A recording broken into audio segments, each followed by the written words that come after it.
So I met this guy named Christopher McDonald earlier this year, and he's what they call a talent booker. He works with impact theory and the Kelly Clarkson show, and I'm going to be honest with y'all, my friends, I had no clue anything about talent booking until I met Christopher, but I was so curious about how in the world he was able to build a career literally leveraging relationships and connecting with people. And if you're around him for like 5 seconds, you'll quickly learn that he's one of the most genuine human beings ever. But he's kind of underground. Like you can't find much information about him. He just has like this freaking cool ass career. And man, he was so generous because I asked him, I'm like, yo, could you come on the show and like tell me how the hell you built this career and what you do exactly, and any tips and insights that you have for other creatives who want to go the unconventional path and use their skill sets in a unique way. And we actually recorded this in person. He just moved from LA to Atlanta. So we grabbed the little studio, recorded this incredible session. And man, you're going to learn how a year of saying no actually created more opportunities for him. How you can leverage relationships in the right way and keep people at the center. And why finding the void in your industry will help you break through. And it's the truth. If you ever want to break in and do something and figure something out, especially in this day and age, almost every idea that you could possibly have, someone has that idea, right? So it's all about figuring out, okay, but what's the void in that space, right? And then you find the void in that space and you create something out of it, how you can fill it.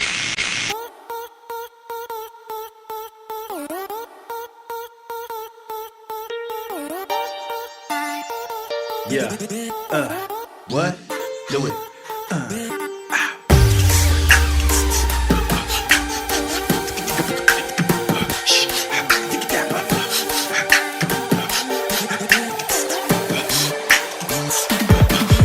Cami is awesome. She does research, a lot of research, pre-research for me. She'll find links and bios and all that stuff and send it over to me.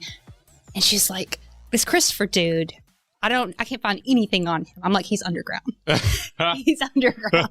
He has his Instagram or whatever. But like, when the little bit I know about what you do, it's just been such a badass, cool career and opportunity. Just a tiny, tiny bit I know. So honestly, selfishly, I wanted to hear about your journey getting there. And, we have a lot of creatives listening to the show who I think have I know I have had a very limited view of what my path could look like, because there's not a lot of represented. Either you're in front of the camera, either you're an influencer, you're a content creator. There's so many things in the creative space that we can do in media.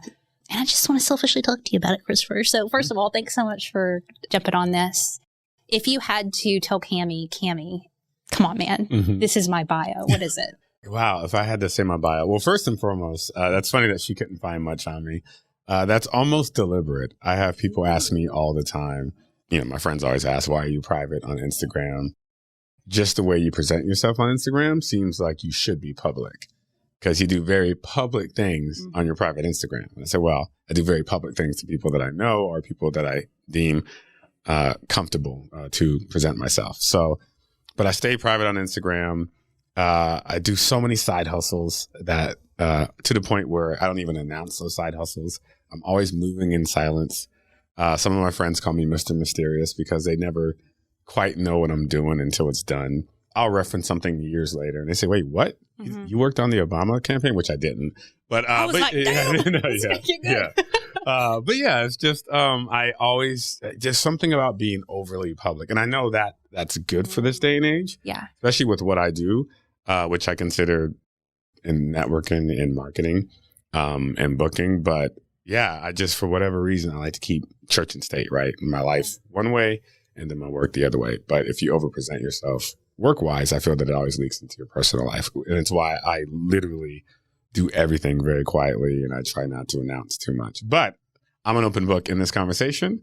And ironically, I will talk about everything. So if I were to say a bio, I would say I like to call myself a connector. On paper, people would call me a talent booker, right? And a talent booker in television is someone who brings in talent, right? Someone who books talent to be on talk shows or People like to call it casting, which I can't stand because casting is a little different. That's more creative, whereas booking tends to be technical. It's just getting real people and butts in the chair. So historically, I've always been a booker. Mostly, if you were to count my years, a music booker. And that's something a lot of people in, I would say, the impact theory world don't really know about me, which is ironic because I've done that for 20 years, right? And the personal development stuff, I've done 5 or 6 years. So I'm relatively new to that stuff. And historically, I'm a music booker. So I book bands and musicians and artists to do interviews and performances on TV shows, events, and so on. And of course, the other stuff. Yeah. And then, of course, the impact theory stuff, which you know of. I book talking heads who speak on personal development, whether they're entrepreneurs, whether they're celebrities, whether they're authors, scientists, and so on. Okay. So connector. When were you like, I'm good at that and I can actually make a living doing that? Because I'm telling you, man, like I was just telling my husband the other day, I'm like, I feel like some of the things that I really excel at, I don't know how to turn that into something that is a marketable skill set. Like I love people and I love talking to people and sitting here with you. And some of those things sometimes we dismiss. It's like, I'm just great at connecting people. I can't make a living doing that. You are. So anybody listening who maybe has some of those softer skills that they're dismissing, how did you kind of identify that and then own it enough to make a career out of it? Yeah, you know, I needed some help, to be honest. I think I have what most people have, and many people admit, but some people don't, and that's imposter syndrome. Oh, Jesus. Yeah. And I've never, ever felt, no matter what I did well, no matter what I did appropriately, no matter, even if I were to pull out my resume, the average person would say, oh my God, it's an insanely impressive resume. I still don't feel that I'm worthy of what I'm doing. And I'm getting there. And I've always needed help with it. And to make what I do profitable, kind of required a pivot. So going back to what I said earlier, I started as a journalist. I went to college to get my journalism degree at Emerson College in Boston. I found out maybe 4 years into working in journalism that I didn't want to do it. Maybe even 2 years, but I lasted 4.5 years. How come? I just didn't like the idea of getting in people's faces and asking them questions and prying. What I'm doing right now. Well, I mean, but even now, I like the atmosphere of podcasts and conversations, right? Whereas journalism, you're getting to the root of just strangers. Yes, strangers and people you may even deem friends, right?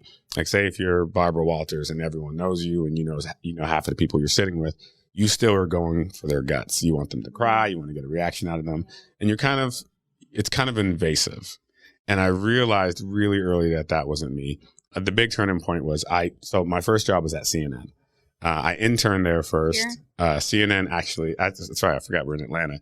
No, in Los Angeles. So I worked at CNN Los Angeles because my goal was to be a music journalist. That's what I wanted to be. Because, I grew up in the age of MTV. I wanted to be a VJ. Are you a musician?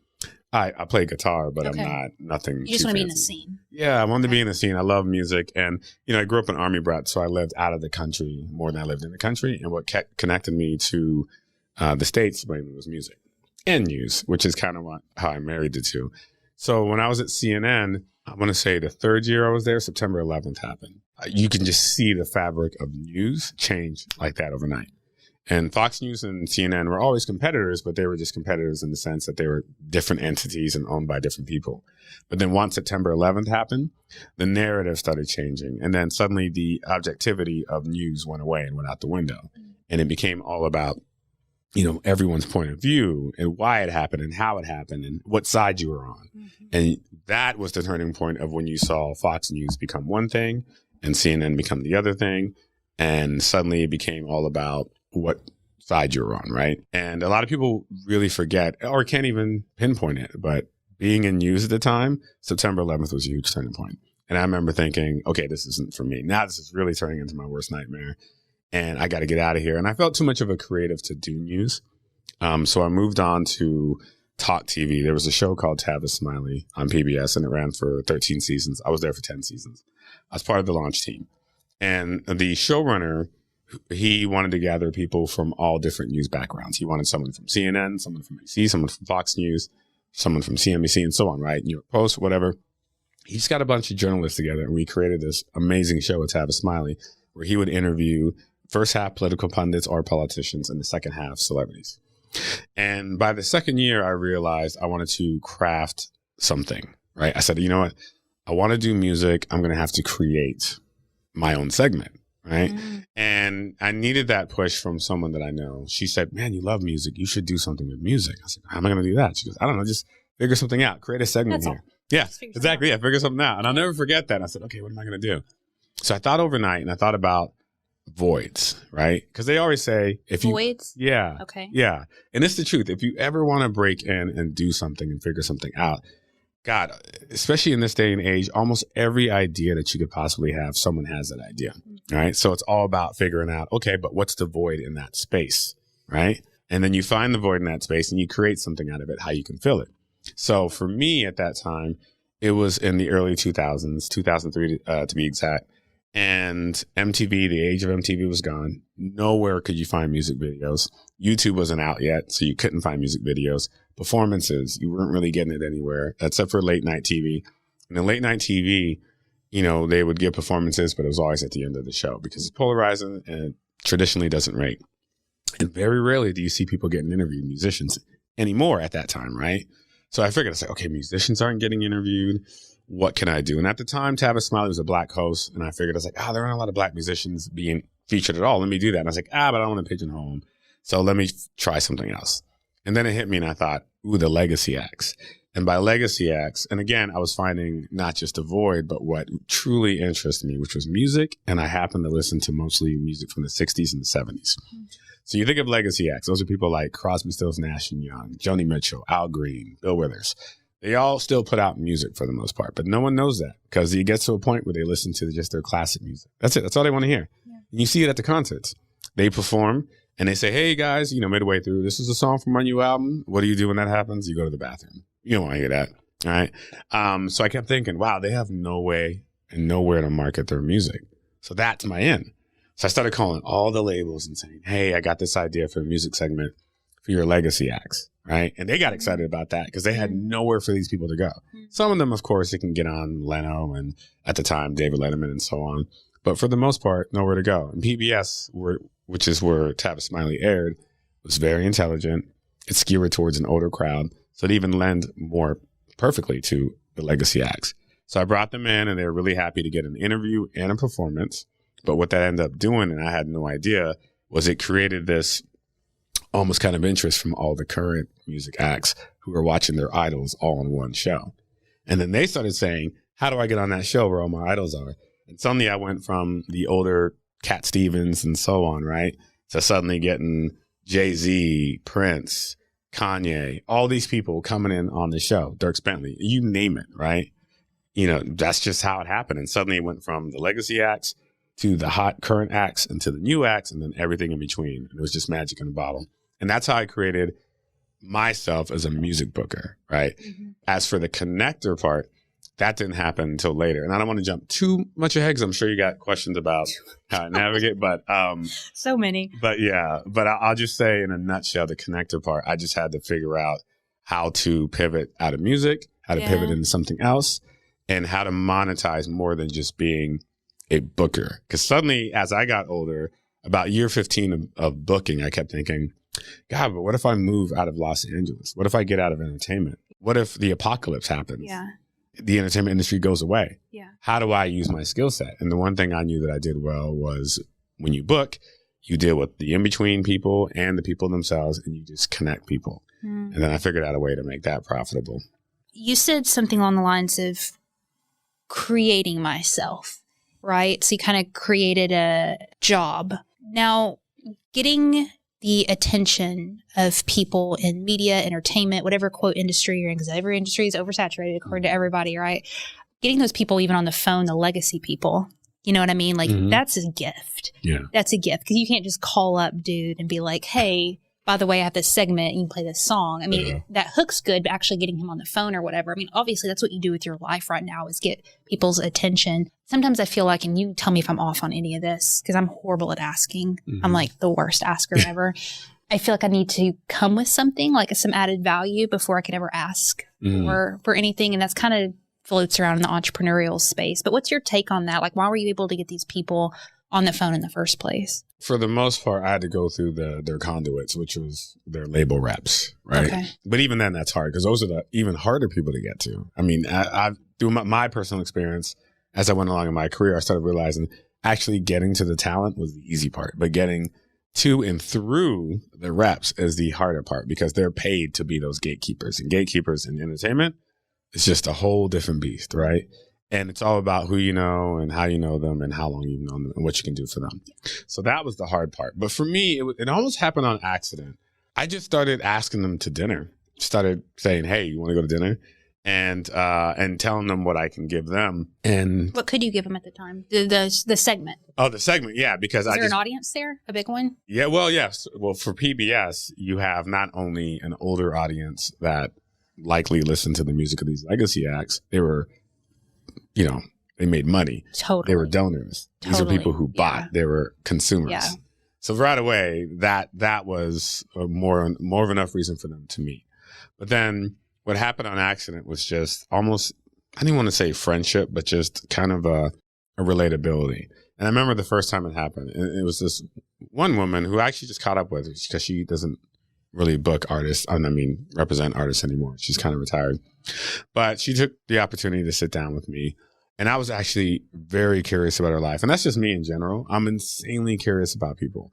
And I think that comes from moving around and meeting all different types of people. Yeah. And my wife will tell you right now, it drives her insane that if I go out to dinner, she just goes, how long are you going to be gone?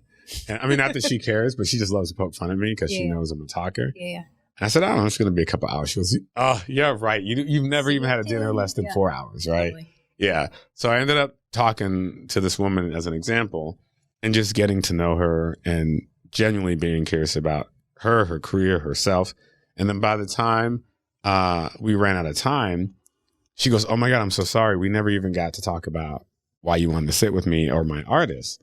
And I said, no, it's fine. We can just do another time. I really just enjoy talking to you. And I wasn't trying to be ridiculous or, use a tactic, but I just remember seeing her reaction that she was genuinely, she was just like, oh my God. You know what I mean? She was used to everything being transactional, especially other bookers. Yeah. They're just there to get what they need. Yeah. And I figured, I was like, oh, that's actually a good tactic. I'm actually going to weaponize what genuinely makes me curious about people. And I just started mimicking that same dinner over and over again with reps across the industry. Same thing. And then it, did many things. For one, it made me develop a great rapport with them. And secondly, it made them more interested in helping me. This guy who knew nothing about music booking was just putting himself out there trying to figure it out. And then it just all came together. It was crazy. I feel like most people want to help. You know what I mean? Like most people are good, and if you're genuine, they want to help you. They want to meet you where you're at. But something that's like coming up for me, like when you're talking, as I keep thinking about I might be off because like we're just getting to know each other or whatever. But a little bit I know about you, you're like super chill, and it's not like a lot of panic there. And even like your choice not being on social media and feeling like you have to make a brand there, or being able to take 4 hours and talk to somebody without an ask. Like there's a certain investment there on your end and trust, I guess, in something, or everything's going to be fine. And I don't know, for me as a content creator and putting stuff out there, it's kind of like you're never doing enough and it's always fast paced and all that. But sometimes I feel like we miss people in that, and we miss so much opportunity in that. I don't know. What are your thoughts on just kind of the approach you take to connecting people and building something that you don't have to do all these other things that people are doing? You don't have to, I'm sure you do hustle in your own way, but the way we view hustle, you're not doing. This is why I love being around women, because you guys are very intuitive. And I always tell my son this, because he'll just say, how does mommy know that? I'm like, let me just give you the best tip right now. True. You can try everything in your power to trick her. She will figure it out. And that's one thing I could say with complete humility that I always hear about myself from folks is that I'm even keeled, that I always stay calm. I remember I had my college roommate, when we first moved to LA, we lived together, with some other roommates. And when I finally went off on my own, I remember I was the first one to say, I got to get my own place. And I did. And I remember he got really emotional, and he just told me, I just got to tell you, I'm going to miss having you around. You've always had this energy about you that just kept me calm and collected. No matter what was happening, You never panic, no matter, the stakes. You never get angry, which my son brings that out me though. Word. Yeah, right. And I just always stay here. And I started applying that to work, and even though, we always have yearly reviews. Almost everything I've ever worked on, we always have yearly reviews. And one thing, I don't even know if you noticed, do you know what I do musically now? Do you have any idea? No, Okay. I know you work with Tom and then Kelly Clarkson. Okay, Kelly Clarkson. Okay, yeah. Okay, so we have our yearly review, and it's with the showrunners and the head of production. And, we're in year 4 now, so I've had about 3 of those. And every time they always say, he asks how you're doing, and then they make it a point to say what you're doing well. And I don't know about everyone else, but they make it a point with me to say, everyone here always says that you're as cool as a cucumber. And I do deal with so much crap every day. I bet. Every day. It's just unbelievable. It just doesn't end. Right. But the only thing that gets me through is being cool as a cucumber, because I live by that saying, this too shall pass.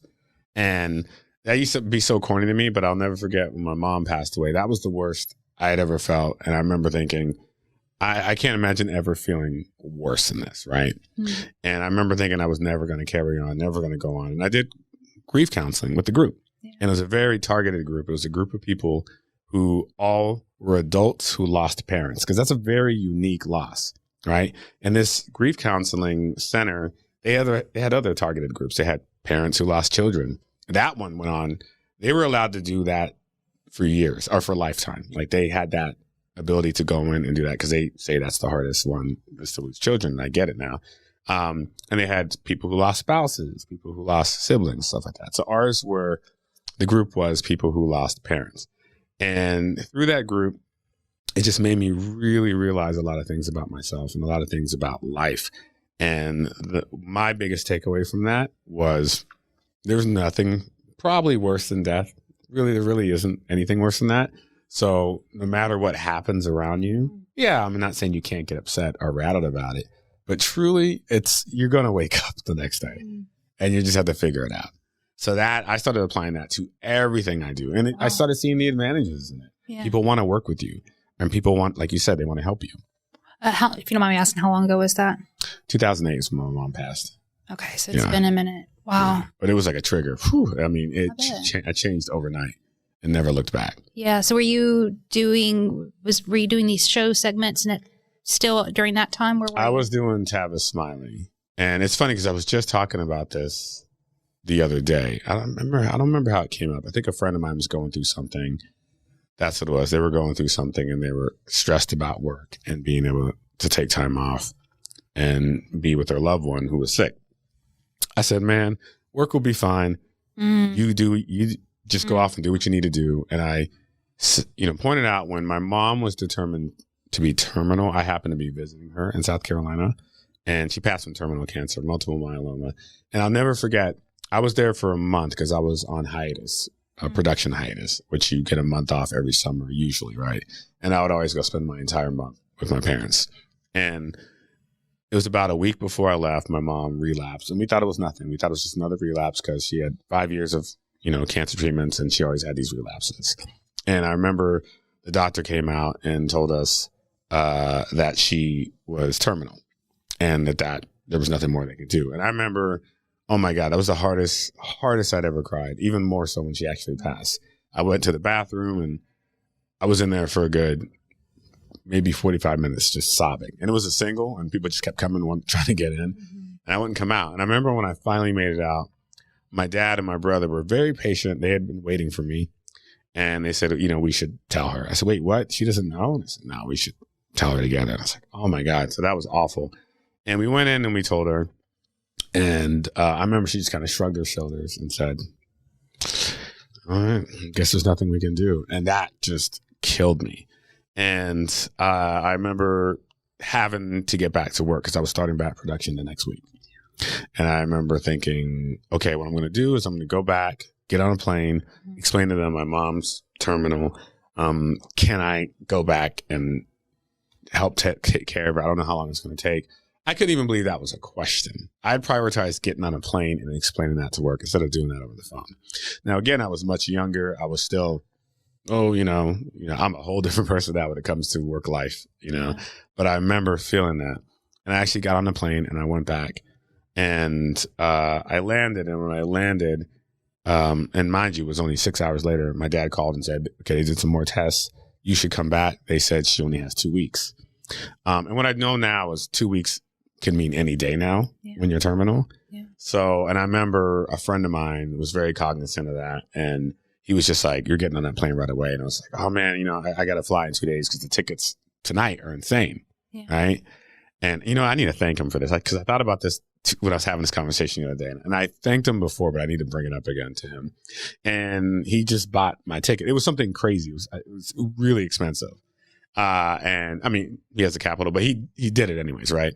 And I flew back and my mom only lasted 5 days after that. So I could have very well missed her or had my last moment of cognizance with her before I left. Right. But I was able to get a little bit before I got there. And so that moment alone changed me. So this is the tip I gave my friend the other day. And I'm sorry, because I feel like I'm really going off on tangents here. No, this is exactly where we need to be. Okay. All right. Yeah. So the big thing that came out of this was I became obsessed with the regrets of the dying after my mom passed away. And this came through my grief counseling. And every year you see it. Cosmo has the top 10 regrets of the dying. GQ has the top 5 regrets of the dying. You know what I mean? Some random publication you never heard of, the top 3 regrets of the dying, right? No matter the number, one thing I've always noticed is number 1 and 2 are always interchangeable. Always. And they're either, number 1 is either, I wish I didn't work so hard and I made more time for my loved ones, right?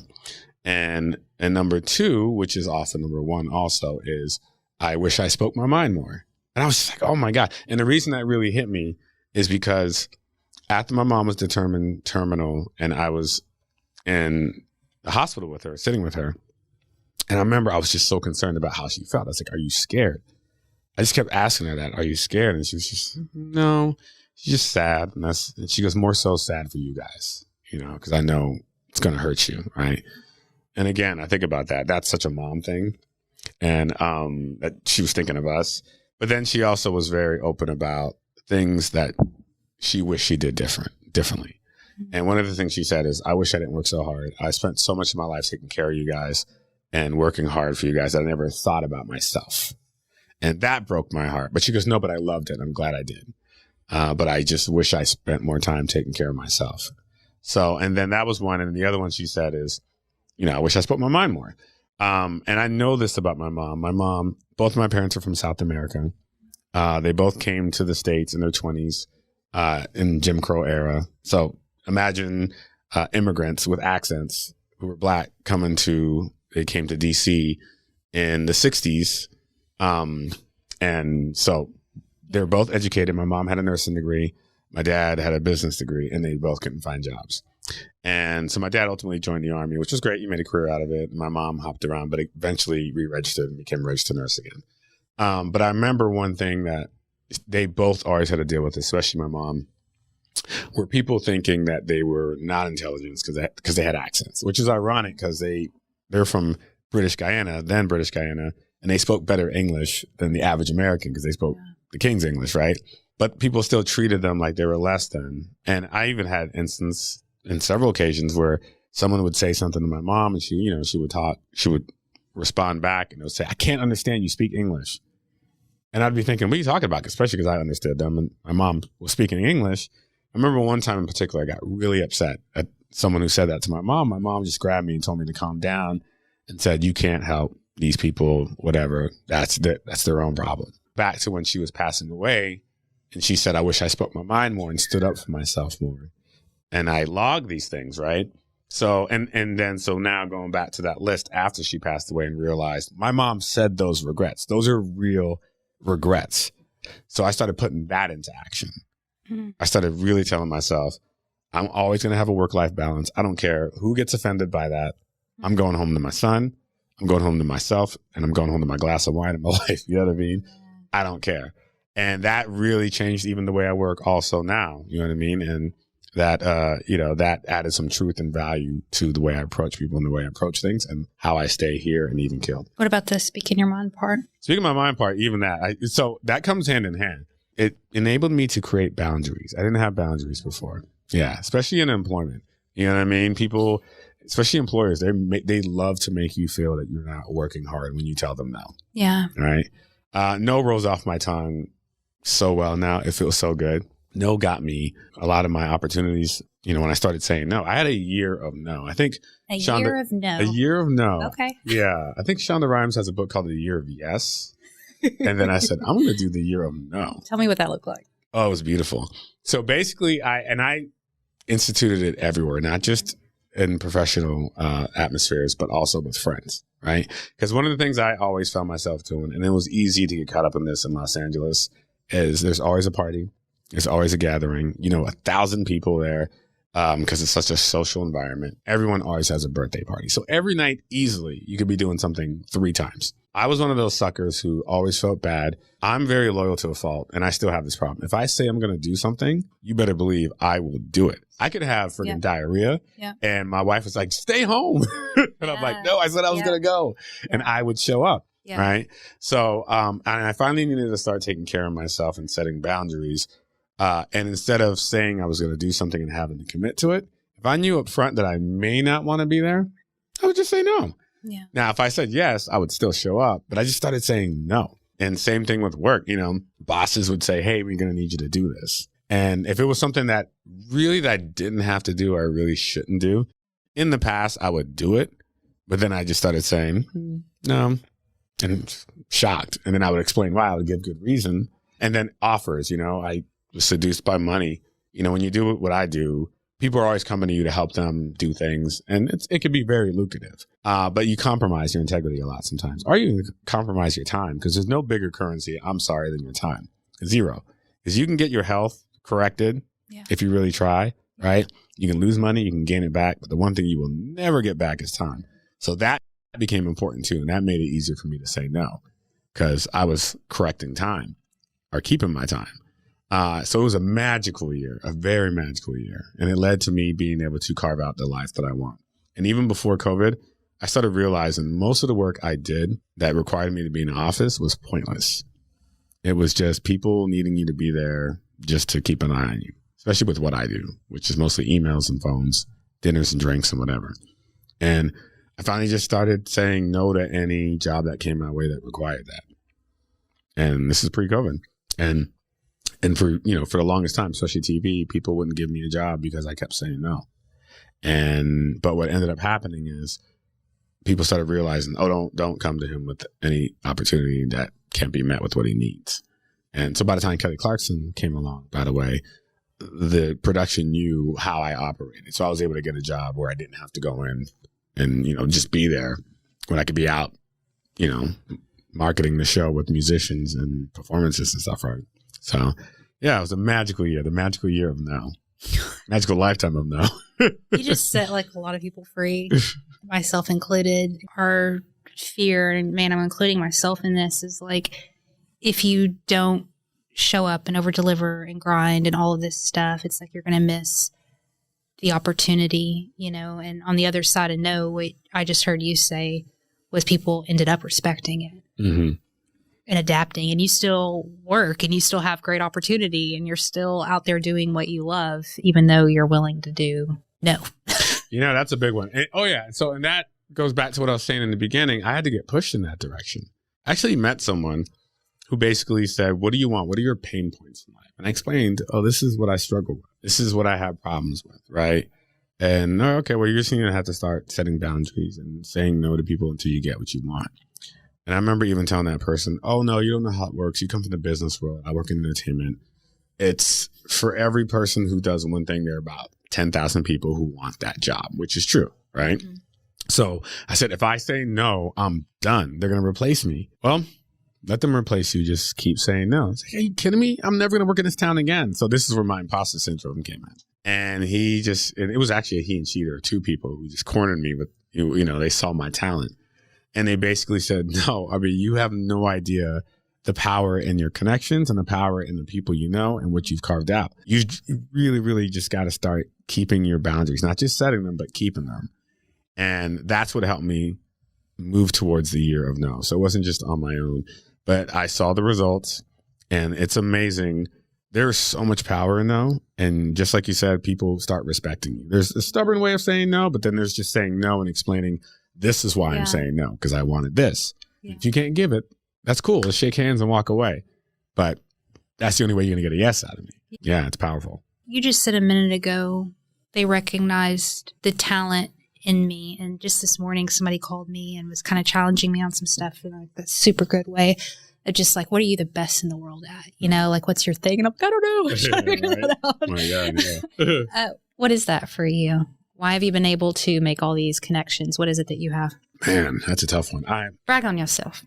Okay, if I could brag on myself, I would say since I grew up moving around the world every 3 years, you kind of get the ability and gain the ability to adapt and to correct without compromising who you are, right?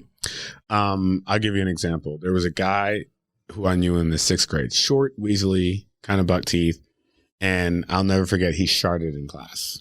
Now, we all know what a shart is, but for people who don't know what sharting is, it's when you fart and you shit your pants. And I remember I was like, this poor kid, that's the worst nightmare.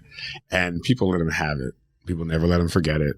It was bad enough that he was short with buck teeth, but then he sharted. And I remember thinking, ooh, he's never going to be able to recover from that. And he moved. So that was the 6th grade. First of all, let's just say that says a lot about your character right there. You know what I'm saying? That you even cared. Oh, yeah, that you went there. That was like empathy. Like, yeah. Oh, God. I'm extremely empathetic. Extremely. Superpower. Yeah. That is for sure. Yeah. And then I moved to Germany in the summer between my freshman year and sophomore year. And so when I started school, I remember there was a guy there on the football team who was handsome, good looking, tall. The girls liked him. And I just remember thinking, where do I know that guy from? And then I realized, oh my God, yeah, it was the guy who sharted. And I remember when I went up and I was like, hey, and he saw me, he was so terrified that I was going to ruin what he had created and what he had, how he rebounded. But obviously I would never do that. And, when he realized I was just happy to see him, all was cool. But I remember thinking, wow, it's true. You really can recreate yourself in this atmosphere, but not even, again, without compromising who you are, just adapting, right? So with every move that I had, I just had to adapt to what was new. I left Germany in the middle of my senior year, and I had to move to Alabama, knowing no one, leaving Germany. Germany to Alabama, serious. Yeah, that was a culture shock. Yeah. And not knowing anyone. So almost all the things that I'm into now, hobbies, habits, whatever, it came out of that time, right? I kept to myself and I worked towards just going to college, and then ultimately ended up going to college in Boston. And so it's just all that moving around and how I had to adapt just moved me to being not just a person who could adapt themselves, but someone who can develop empathy, because you yourself were always put in that situation where you were kind of an outlier, right? So it made me very personable. I hear that from people all the time. When my wife and I started dating, or even to this day, one of the things that she always hears, the compliments that she always hears about me, is they always say, man, you're so lucky that you have a really, really personable husband who you can introduce him to anybody. He's going to be cool and fit in that room. So because I hear that quite frequently, especially through her circle of friends, I would say that's my superpower. You have that, but also in order for the thing that you keep saying is like creating something for myself. There is a level of just tenacity and grit and determination you have to be able to pave your own way in this world and create a career in this little niche area that you have. So kind of carrying the heart with you and the empathy and loving people and being genuine. I've found it really hard because that's me. Mm-hmm. I used to be a therapist, man. Like, let's talk, Yeah. It's my strength, and it's also probably my biggest weakness because it's also kind of put me into another corner where I told you before, like I struggle with asking for things. I'm not very aggressive with stuff. I have a whole lot of like, oh, just go ahead, you go first, that thing, which is great. But also it's really hard sometimes to push something forward that I'm really passionate about because I allow that to kind of mute me, if that makes sense. So I don't know, like selfish question, but how are you able to, I guess, carry that heart-centeredness and kindness with you, but also to be a badass and do cool shit? That's actually a good question. I feel that I still, to this day, I don't want to say get taken advantage of, but people attempt, right? Yeah. They find out pretty quickly that they can't, but it's kind of an annoyance. And it's unfortunate that they do that only because you're nice, right? They do that only because you kind of yield to other people and you care and you're empathetic for them, and they see that as being weak, right? When you're actually just caring for their well-being or putting them first. Word. Yeah, and I do that in social settings. I do that in work settings, and I do notice that I'm constantly having to, oh my God, all right, here we go. Here's the person who's think I'm being weak. You know what I mean? And you got to snap to it. So that's kind of annoying, and that is the unfortunate part of being empathetic, being helpful, and being a personable person. I'm waiting for the day that people can just actually realize that doesn't equate to weakness, but we're not there yet. Let's go. Yeah, right. Yeah. So it is a big struggle. Shady, do you have anything you wanted to ask? That's my friend right there. Go ahead. But so it seems like you're a lot behind the scenes. Mm-hmm. I'm an entertainer. I'm a comedian. So I'm curious. I'm sure you've been around people who are in front of the camera and on stages and everything. Are there any specific things that you've noticed from these people who are in front of the camera, how they interact with you or how they are with their present, that I think would be helpful for anybody who wants to be? Yeah, that's a really great question. I noticed several things about people who persevere. I've been doing this for 24 years and I've worked with big personalities. I noticed the ones who do it, they're very persistent. And although they come off as having thick skin, they acknowledge that they don't. And I think that helps them actually kind of have a sense of clarity and understanding of the people who they're marketing to. Because whether you are a podcast host, whether you're a comedian, whether you're a musician, the thing that's really, really, really going to help you excel is having a connection with your consumer, right? Whether it's someone who is a fan, whether it's someone who's reading your books, whatever, is to understand who you're marketing to, who you're telling that joke to, who you're doing the interview for. You know what I mean? And I've seen it time and time again. And I've joked about this even with the personalities that I work for. I always tell them there's going to get to a point, it's always year 5, where your humbleness is going to go out the window and you're not even going to realize it. Interesting. Yes, I've seen it time and time again. And I joke about it always at the top when I got to a certain point in my career. And they're like, oh, no, that will never be me. But it just happens, right? Because suddenly you get, it's a magical thing. You get to a point where all of a sudden you're recognized more than not. You're complimented more than not. And people approach you with a sense of, being subservient to you because they're impressed by you, right? And the brain can only handle that so much without the fog coming down on you. And suddenly, I don't know, you start to think that everything should be happening for you. And I've seen it happen to the best. I mean, and that was the cool part about living in LA is to see your friends, because everyone's in there to make something happen, whether it's in front of the camera or whether it's behind the camera, right? And you just start to meet, first of all, you start to see your friends succeed. Suddenly, the friends you've known since childhood are suddenly famous. Yeah. Right? Suddenly, because they're famous, you're hanging out with them and they start having famous friends, and suddenly you have famous friends who weren't your friends beforehand, right? Right. And, suddenly you're surrounded by all these people. If you were out of Los Angeles, they're going to get mobbed, right? And it's a crazy thing to be a bystander and just sit and analyze and see what makes these people tick, who stays humble, who doesn't. Almost all of them don't. But not to say that it's a bad thing. It's just sometimes they need to get corrected or they just forget. It's easy to get all this adulation and then just to see it just fog your mind and you forget. And a lot of it is stress too, because, people are in your face constantly. So, you become guarded.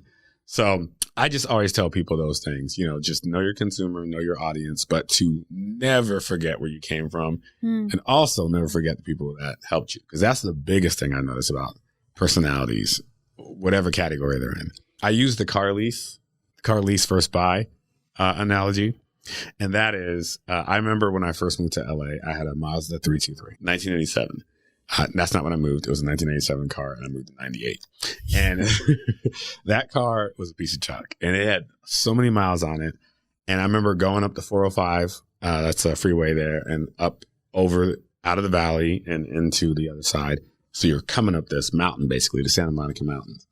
And the car couldn't make it up without stalling to about 30 miles per hour. It's a freeway where people are doing 70 miles per hour. And it would be embarrassing, and I'd have to put on my blinkers. And I was very well aware of the mechanisms of that car.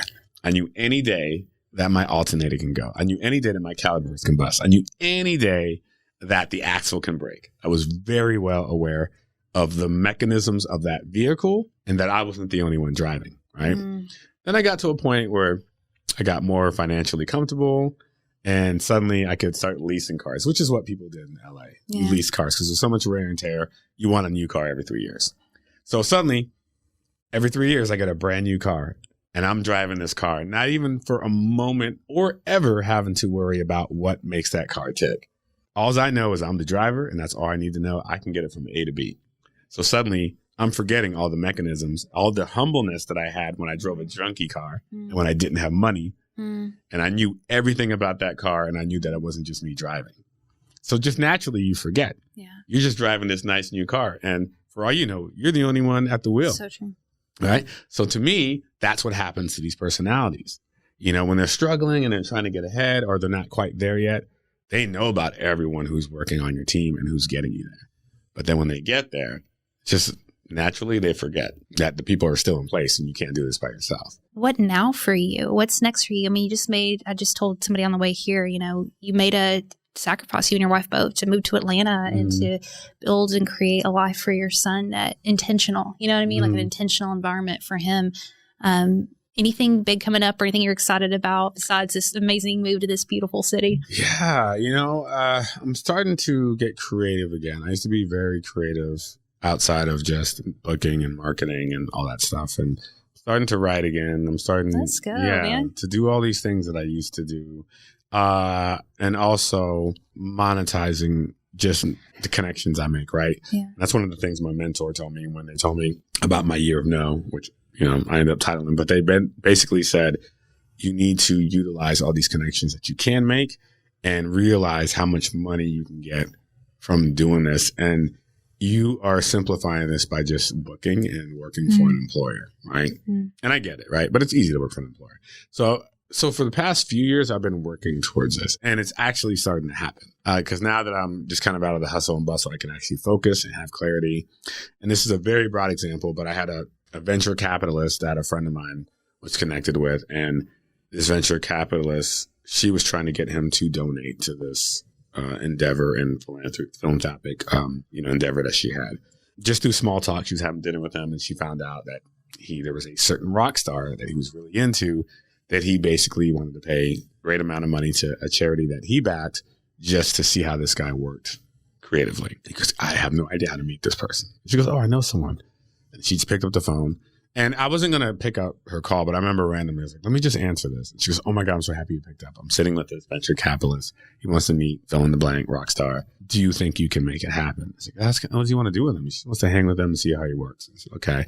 And this is where I come in, because I know how to connect people. There's a magic behind it, right? It just can't be, oh, I want to hang out with you. That sounds like there's a fine line between something being an indecent proposal to something being legitimate, right? So then I just crafted a narrative to why and how they should meet. And I just got word. And the guy is going to contribute a big chunk of money to this person's charity. But the framework of my connections is I get a percentage of whether you go into a business endeavor with this person or if you're paying them for something, right? That's one example of other things that I'm doing. So I'm working more and more towards that. And I also want to build a team around that, where I don't want it to become everything I do is transactional, but we're in a world of very affluent people who are all winning from other people's connections. Daily, more than people even know this, right? Look, even our employer is winning. The average employer is winning off of connections you make, right? You're the one on the floor, right? Taking Target, for example, you're at the register, you're putting a smile on the face, you're representing the company, and you're keeping that customer coming back if they're having a good experience. But you're just getting your check, and that employer is benefiting so much more. So that's just a microcosmic way to say there are ways that we need to capitalize on how other people benefit from your connections. And that's my goal, and that's what's next. That's a whole podcast right there. First of all, You just said earlier, time is our most valuable currency. And it was so generous of you to say yes to me to do this. Thank you so much. Thank you for having me. No, really. I remember Rich, he was like, he's the nicest dude ever. And you have been. You've been so kind and just like responsive. And it's just been so cool getting to, I don't know, like start to get to know you as a human and then have this conversation. And I wasn't expecting us to talk about your mom and what happened with that. And it's always those little bits that are the most meaningful. And if you don't mind sharing, like, you said that her two regrets were not speaking her mind and then not making enough time for herself and working too hard. And I know you've kind of used those as lessons in your life moving forward. And it sounds like you're doing pretty well with it. Like, you're a no. I mean, come on. You're a family man. You think deeply about things. Like, what is it that you're working on right now personally that you don't want to have regrets with? That's a very good question. I mean, a lot of it has to do with those two things, spending time with my family, which I've been doing. But I keep trying to work towards that, but more so to have patience with my son. I'm amazed because, I say I'm even killed, but my wife is even more even killed. I mean, it's the reason I married her, because I knew from high school years, I just remember thinking, how am I ever going to settle down with anyone? You know what I mean? Because I'm just not here for the drama. And I never will be, right? And some people say, oh, you need that in your relationship. It keeps the fire alive. I'm like, okay, keep telling yourself that. That's not me, all right? Yeah. And I just felt that I was never going to find that. So when I met her, I was just amazed at how even-keeled she was, how non-jealous she was. That was another important thing with me. Yeah. Huge. I can't be around jealous people because I'm not a jealous person. Yeah. Like, my wife could fall from the sky naked and fall on someone's face, and I still wouldn't be jealous. I'd be like, oh, okay, you all right? Is he fine? Okay, God, cool. That's a great sound clip. Wow. It's just such a waste. It's a waste of an imagination to be jealous. Word. So I love her for that. So that being said, she is so even-keeled and so patient with my son. And she even said that I never knew that you could even potentially have a temper until we had a kid. And he just brings it out of me. I don't know why. He just, for whatever reason, just gets me going. And I need to work on that. And I feel like it's a good lesson because here I was thinking that my patience was impenetrable and that I was living life and unscathed. And then he's making me realize, oh, really? You think that? Here's this. So I'm working. What a gift, though. Yeah. Like that's what he maybe put on this earth to do is to show you that. Oh, His man. fire's still there, man. I'm telling you, it is a learning lesson. Yeah. Every day I'm working with it. And, even just the other day, I blew up at him at the dinner table and I felt so awful. It was a lesson he needed to learn, because he was a repeat offender. And it's something that he needs to understand is only going to make his life better. But I still blew up at him. I felt awful. So when I calmed down, because I made him go to his room, he came back downstairs and, I just learned from my wife that she always explains why she was mad and what triggered it. Because when I think about it, she said this once. She said, I bet he doesn't even know why you were so upset. On the surface, he knows, but I bet as a whole, he's confused. Well, what did I do? And then when she said that, I thought about that. I was like, oh my God. I could think about thousands of times my dad got mad at me. I would know why he was mad, but not really. Yeah. Why is he so mad? So I had to explain myself. Huge. So that it's a big learning curve.